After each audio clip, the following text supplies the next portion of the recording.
Então, essa unidade de vida que é fundamental, que é a raiz de todas as coisas, que é uma força, que é uma vida, quando ela se explicita, quando ela vem a manifestação, ela geralmente se manifesta de uma forma dupla, de uma forma conjugada, que a gente não pode dizer que é totalmente separada, que é dita espírito e matéria, que são as matérias, tanto física, do nível físico que a gente conhece, que é a física, que é a química, que a astronomia estuda, essa matéria que forma os nossos corpos físicos, mas não apenas essa matéria, matérias em corpos mais sutis também, a matéria etérica, que vai dar, digamos assim, a vitalidade aos nossos corpos, a matéria emocional, a matéria mental, e as matérias dos níveis, digamos assim, mais sutis, dos níveis, digamos assim, hiperfísicos, dos níveis, digamos assim, do espírito, onde o Logos forma o universo.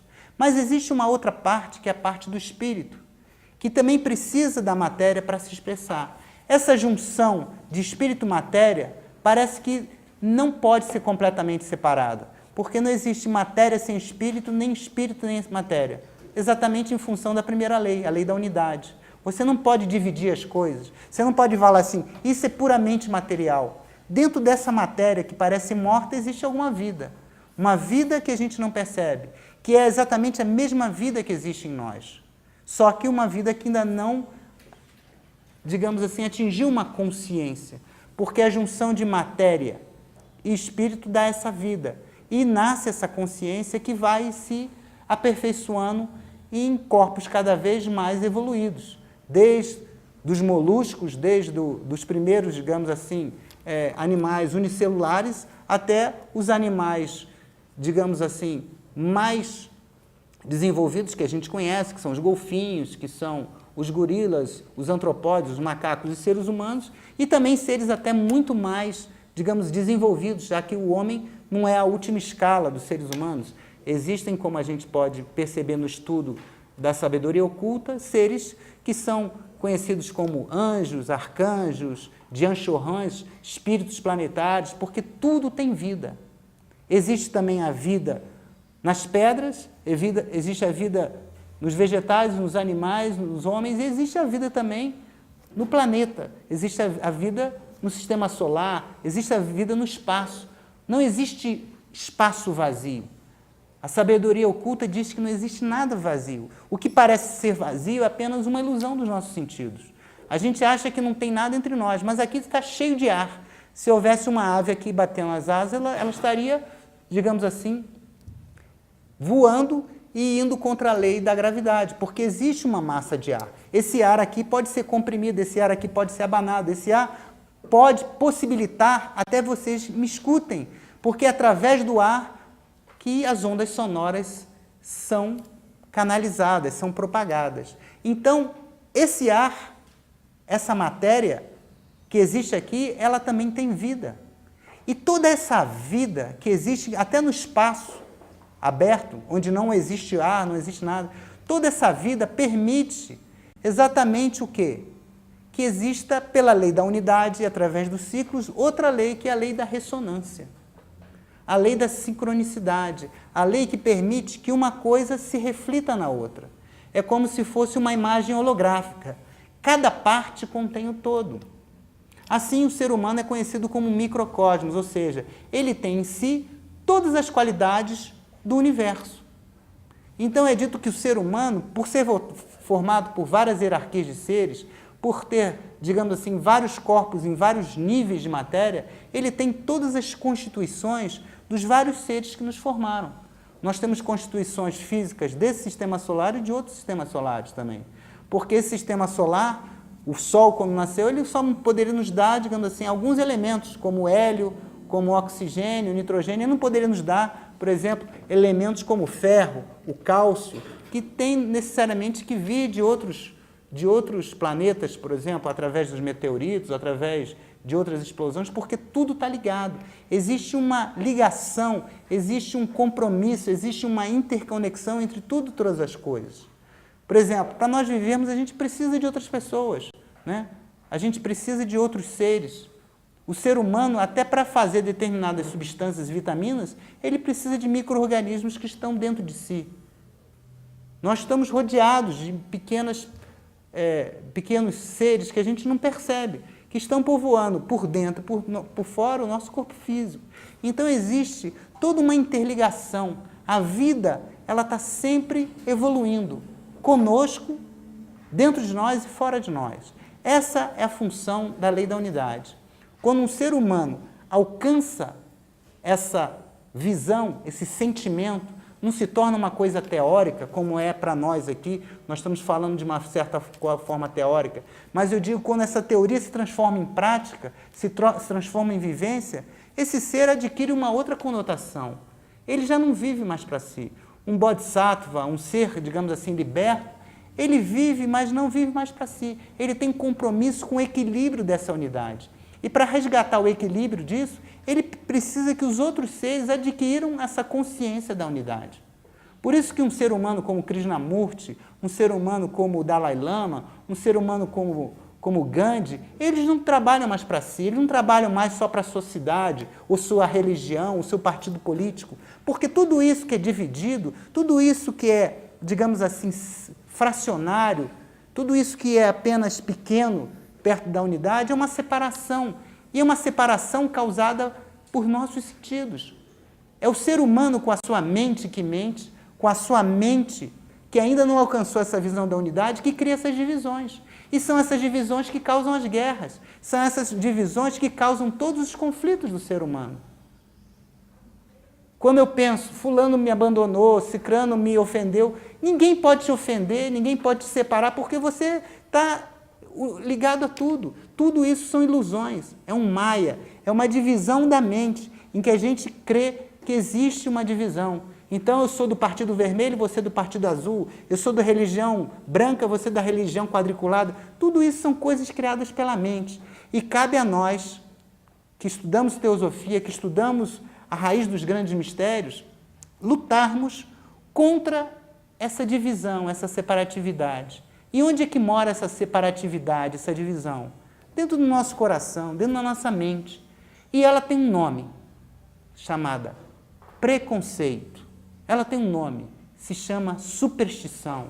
Ela tem um nome, se chama fanatismo. Ela tem um nome, se chama irracionalismo. São essas as coisas que fazem com que o homem lute contra o homem. Essas coisas que fazem com que o homem agrida a natureza. Essas coisas que fazem com que o homem agrida a si próprio.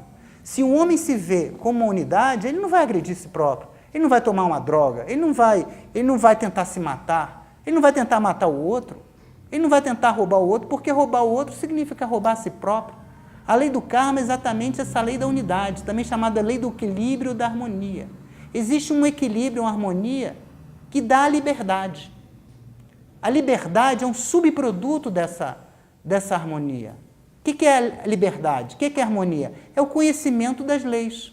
Vocês já viram uma pessoa que sabe pegar surf? Ela conhece as ondas, ela está em perfeita liberdade. Ela faz os mais perfeitos movimentos. Não sei se vocês viram o campeonato de skate, que os caras decolam naquelas rampas, fazem piruetas maravilhosas. Eles conhecem os seus instrumentos de trabalho. Eles conhecem a lei da gravidade. Eles sabem que podem se machucar, por isso eles se protegem. Mas eles tentam ir contra, digamos assim, a desafiar a própria lei. Mas por conhecerem a lei, não por não conhecerem. Bota uma pessoa como eu, vocês que nunca andou de skate, tenta descer ali. Vai se esborrachar todo. Não vai conseguir fazer nada. Para conseguir ter a liberdade, tem que ter conhecimento. Por isso que a primeira lei é o autoconhecimento. Por isso que as pessoas eram iniciadas. Iniciadas para ter conhecimento. Iniciadas para conhecer quem? Conhecerem a si próprios e conhecerem o universo. Quando conheciam a si próprio universo, elas viam que não tinha diferença nenhuma entre si e o universo. Maravilha das maravilhas. Todos os seres são Budas. Existe um mantra, que talvez seja um dos mais poderosos mantras da humanidade, e que na posse de um ser liberto, executado exatamente por um ser que tem grande capacidade moral e espiritual, tem poderes fabulosos, porque os mantras têm capacidades incríveis. Mantras são determinadas palavras faladas numa determinada religião. Geralmente são em sânscrito, mas podem ser, por exemplo, em árabe, ou podem ser em hebraico, aramaico. Essa em sânscrito se refere ao Om, que é a palavra sagrada, e se chama Om Mani Padme Hum. O que quer dizer isso? Om Mani Padme Hum. Significa, traduzido, ó a joia no lótus. A gente fala assim, ó a joia no lótus. Não quer dizer nada. O que é o lótus? Lótus é uma plantinha que nasce nos pântanos, sai e abre-se ao sol. E a água não consegue tocá-la. E ela é profundamente branca, ela é profundamente linda, ela tem uma beleza maravilhosa.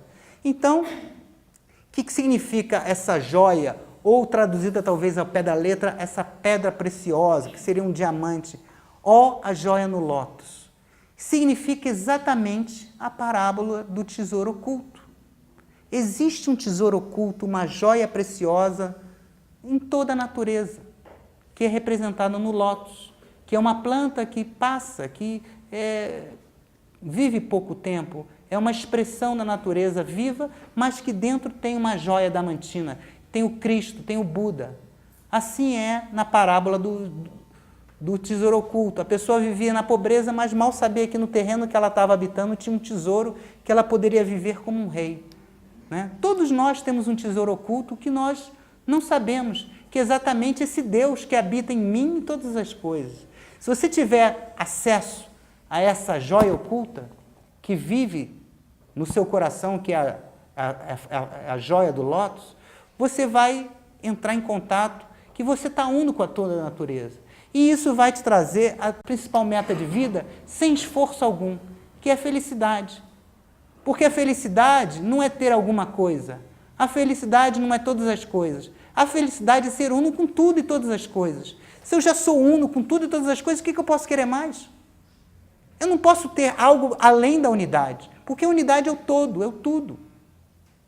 Mas eu tenho um compromisso, que é cuidar desse uno, que é cuidar desse todo, que é cuidar do tudo. Que é o que é chamado, que a gente chamou no início da palestra do incognoscível, do inominável, que é Deus na natureza, que é essa expressão divina em cada um de nós, que tem uma beleza,